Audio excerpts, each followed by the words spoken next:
भाई साहब, बहन जी, आपको बहुत बहुत नमस्कार और आपकी 50वीं शादी की वर्षगांठ पर बहुत बहुत शुभकामनाएं। और भगवान से ये प्रार्थना करते हैं कि आप हर साल ये फंक्शन मनाते रहें, सालों साल। अब मैं बोलूं? मैं होना चाहती थी वहाँ आप लोगों के सामने और तब शुभकामनाएं देना चाहती थी, पर ऐसा हो नहीं पाया।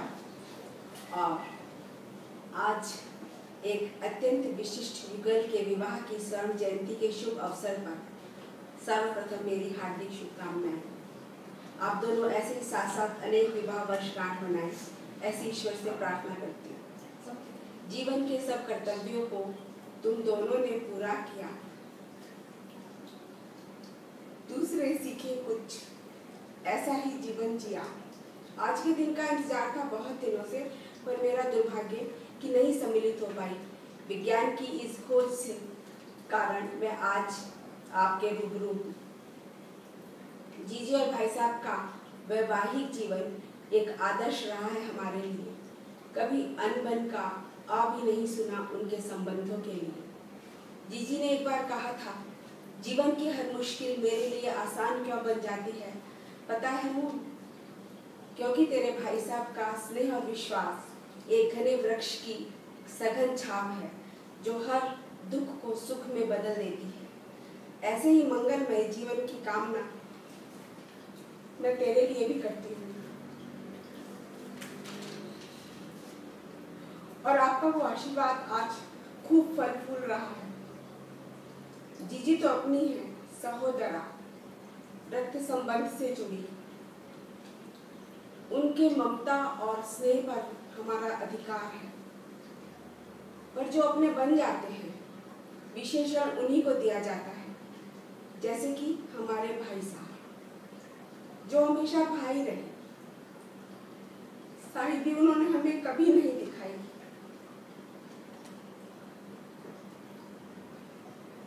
आज मन यात्री बना है अतीत के गलियारों का, और मुझे याद आ रही है भाई साहब से वो पहली मुलाकात।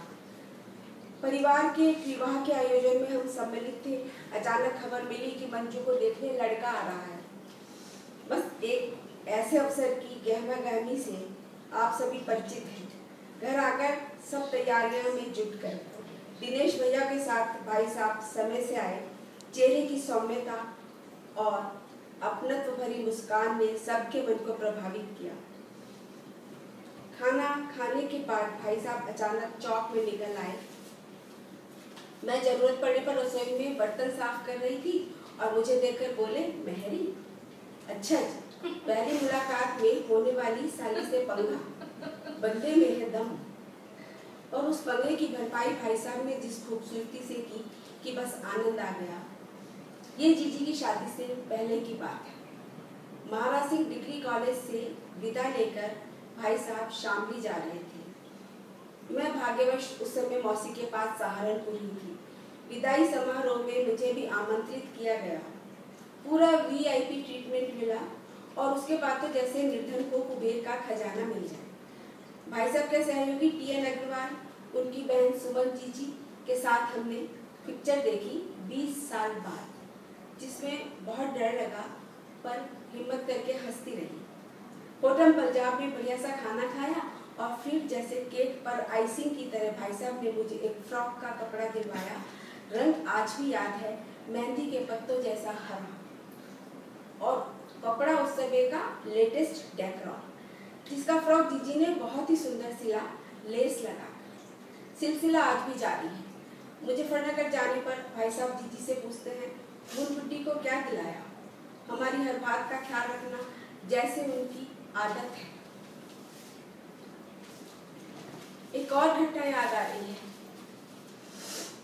बातों बातों में मैंने कहा था बरेली से बाबूजी के आने बाद रबड़ी ही नहीं खाई, और अगली बार मुजफ्फरनगर पहुंचने पर लीजिए रबड़ी मेरा इंतजार कर रही थी। और अतिरिक्त मिठास थी उसमें हमारे जीजू के स्नेह की। शादी के बाद हम दोनों इंतजार करते थे जीजी भाई साहब के आने का, क्योंकि उनके आने के बाद हर दिन जैसे एक त्योहार था। कुक्कू आभा भी आ जाते थे तो मजा दुगना हो जाता था। एक बार की घटना मुझे बाबूजी ने सुनाई थी। वो अम्मा के साथ कुछ दिन के लिए मुजफ्फरनगर आए थे। भाई साहब के साथ किसी पूर्व परिचित से मिलने के लिए गए। वहाँ बच्चों के कुशल मंगल का जिक्र चलने पर बाबूजी ने कहा होगा कि 3 बेटियां हैं मेरी। तभी भाई साहब ने कहा और चौथा बेटा हूँ मैं। बाबूजी ने जब ये बात मुझे सुनाई तो उनकी आंखों की नमी उनके मन की खुशी का बयान कर रही थी। हमेशा पुत्र का कर्तव्य निभाया भाई साहब ने, चाहे वो बाबूजी की बीमारी हो या हम दोनों बहनों से संबंधित कोई भी जिम्मेदारी। मेरी शादी में ताऊ जी के आकस्मिक दुखद निधन से बाबूजी तो जैसे टूट गए थे। उस समय भी भाई साहब ने आगे आकर शादी का सब काम संभाला। हमें आज भी मुजफ्फरनगर अपना मायका लगता है।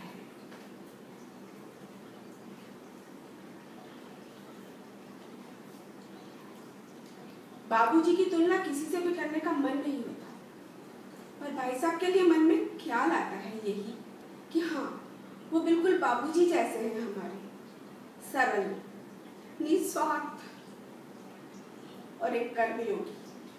कहने को तो बहुत कुछ है, पर आप सब लोग भी ऐसे नायाब जोड़े के लिए कुछ कहने के लिए अपनी बारी का इंतजार कर रहे होंगे। इसलिए आप सबसे विदा लेते हुए